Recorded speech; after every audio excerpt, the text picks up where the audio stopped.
You ask Tiger to solve. This deals with linear equations with one unknown.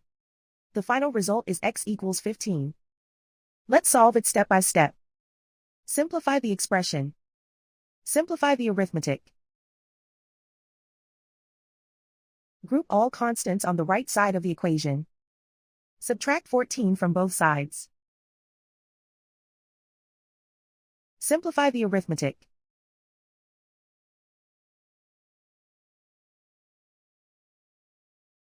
Isolate the x. Divide both sides by 4. Simplify the fraction. Find the greatest common factor of the numerator and denominator. Factor out and cancel the greatest common factor. And so the final result is x equals 15.